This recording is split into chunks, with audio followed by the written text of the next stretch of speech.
चलिए आगे बढ़ेंगे, जहां दिल्ली सरकार की कैबिनेट की बैठक जारी है। महिला सम्मान योजना को लेकर के ये चर्चा संभव है। दिल्ली सरकार ने बजट में इसकी घोषणा की थी, महिलाओं को 1000 रुपए देने की घोषणा की गई थी। तो ये बड़ी खबर, दिल्ली सरकार की आज कैबिनेट बैठक चल रही है।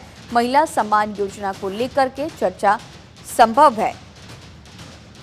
दिल्ली सरकार ने बजट में इसकी घोषणा की थी, जिसके बाद इस पर चर्चा संभव। महिलाओं को 1000 रुपए देने की घोषणा की गई थी। दिल्ली सरकार के कैबिनेट की ये बैठक चल रही है, इस वक्त बैठक जारी। महिला सम्मान योजना को लेकर के चर्चा संभव। हर महीने महिलाओं को 1000 रुपए देने की बात कही गई थी। दिल्ली सरकार ने बजट में इसकी घोषणा भी की थी। महिलाओं को 1000 रुपए देने की घोषणा दिल्ली सरकार की तरफ से। और इसी खबर पर और भी ज्यादा जानकारी के साथ हमारे सहयोगी नमित जुड़े हुए हैं। नमित, जिस तरह से अब देखा जा रहा है कि आने वाले दिन में विधानसभा के चुनाव होने हैं, तो होगा जब सकते हैं, लेकिन सबके बीच आज बड़ी बैठक भी चल रही है कैबिनेट की। और सबसे अहम मुद्दा जो कि कहा जा रहा है, कार्ड पूरी तैयारियों में दिल्ली सरकार है, और जो महिलाओं के लिए जो योजना, सम्मान योजना, जो अपने बजट में लेकर के दिल्ली सरकार ने तमाम बातें कही थी, उन पर आज चर्चा संभव। कितना एक्ट अगर इसे ध्यान में रखा जाए तो इस बार के चुनाव में पड़ता हुआ नजर आएगा, और आज जिस तरह से चर्चा होगी, कितना बेनिफिट दिल्ली की महिलाओं के लिए।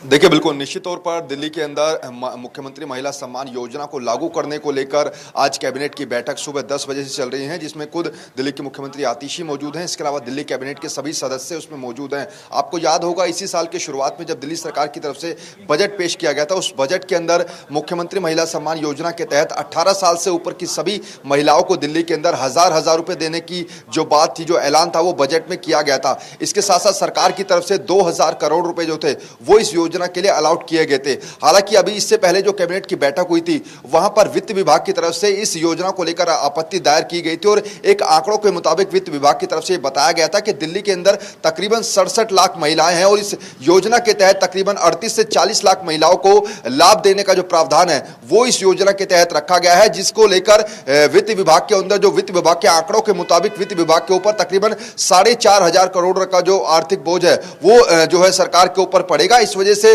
जो वित्त विभाग के अधिकारी हैं, उन्होंने इस योजना पर आपत्ति जताई थी, और यह कहा था कि इस 1000 रुपए देने से महिला के जीवन स्तर पर कोई ज्यादा असर पड़ेगा नहीं। जिसके बाद दिल्ली के मुख्यमंत्री ने पिछली कैबिनेट की बैठक में यह कहा था कि 1000 रुपए जो है वो उस महिला के लिए काफी हैं जो कि बेरोजगार है, 18 साल से ऊपर हैं। हालांकि अगर हम इस पूरी योजना के तहत बात करें तो 18 साल से ऊपर की जितनी भी महिलाएं हैं जो कि दिल्ली की वोटर हैं, दिल्ली का वोटर ID कार्ड उनके पास है, दिल्ली का आधार कार्ड उनके पास है, और जो टैक्स पेयर नहीं, यानी कि इनकम टैक्स वो नहीं भरती हैं, उनको इस योजना का लाभ मिलेगा। कैबिनेट की बैठक लगातार चल रही है, और कैबिनेट की बैठक के बाद जहां पर हमारी मौजूदगी है, यहीं पर भी दिल्ली के पूर्व मुख्यमंत्री और आम आदमी पार्टी के राष्ट्रीय संयोजक अरविंद केजरीवाल एक प्रेस कॉन्फ्रेंस कर सकते हैं, और उस प्रेस कॉन्फ्रेंस में इस बड़ी योजना का जो ऐलान है वो दिल्ली के पूर्व मुख्यमंत्री अरविंद केजरीवाल कर सकते हैं। हालांकि फिलहाल कैबिनेट की बैठक लगातार जारी है, लेकिन दिल्ली विधानसभा चुनाव से पहले अगर मुख्यमंत्री महिला सम्मान योजना, अगर दिल्ली के अंदर ये योजना लागू हो जाती है, तो फिर इसका फायदा कहीं ना कहीं आम आदमी पार्टी को जरूर मिलेगा।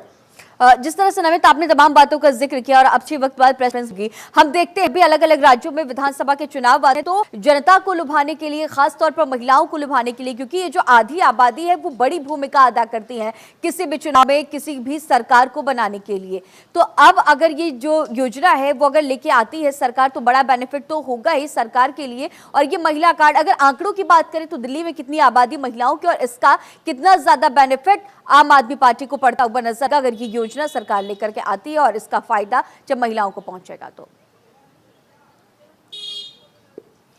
देखिए, जो वित्त विभाग के आंकड़ों के मुताबिक दिल्ली के अंदर तकरीबन 67 लाख महिलाएं हैं, और इस योजना के तहत 38 से 40 लाख महिलाओं को ये 1000 रुपए से ऊपर की जो देने की योजना है, इसका लाभ जो है वो 38 से 40 लाख महिलाओं को मिलेगा। लेकिन जैसा मैं बार बार बता रहा हूं कि सरकार के ऊपर 4500 करोड़ का जो बोझ है वो जरूर पड़ेगा, लेकिन पिछले जो बजट सरकार की तरफ से रखा गया था, दिल्ली सरकार की तरफ से, उसमें 2000 करोड़ रुपए इस योजना के तहत अलॉट किए गए थे। ऐसे में 2500 तकरीबन 2025 करोड़ करोड़ रुपए जो है वो और अतिरिक्त बोझ बढ़ेगा। ऐसे में उसको लेकर वित्त विभाग के अधिकारियों ने आपत्ति जताई है। हालांकि जैसा मैं बार बार कह रहा हूं कि अगर ये योजना दिल्ली के अंदर लागू होती है तो 38 से 40 लाख महिलाओं को इस योजना का लाभ मिलेगा और उसका फायदा सीधा सीधा आम आदमी पार्टी को मिलता हुआ नजर आएगा। भले ही कैबिनेट की बैठक में आज इस पर चर्चा हो रही हो, लेकिन जो इस साल के शुरुआत में मार्च के महीने में दिल्ली सरकार की तरफ से बजट पेश किया गया था, उसी बजट में इस योजना को पेश कर दिया गया था। हालांकि इतना आसान होगा नहीं दिल्ली सरकार के लिए भी इस योजना को लागू कराना, क्योंकि पहले ये कैबिनेट से पास होगी फाइल और उसके बाद फिर एलजी के पास जाएगी। एलजी इसको पास करेंगे या नहीं करेंगे उनके ऊपर डिपेंड करता है। लेकिन फिलहाल जो बड़ी खबर है कि कैबिनेट की बैठक चल रही है और उस बैठक के अंदर मुख्यमंत्री महिला सम्मान योजना पर चर्चा हो रही है। उसके बाद जहां पर हमारी मौजूदगी है, यहीं पर पीछे मंच लगाया गया है। अरविंद केजरीवाल जो कि आम आदमी पार्टी के राष्ट्रीय संयोजक है, उनकी तरफ से प्रेस कॉन्फ्रेंस की जा सकती है और उस प्रेस कॉन्फ्रेंस में ही इस बड़ी योजना का ऐलान किया जा सकता है।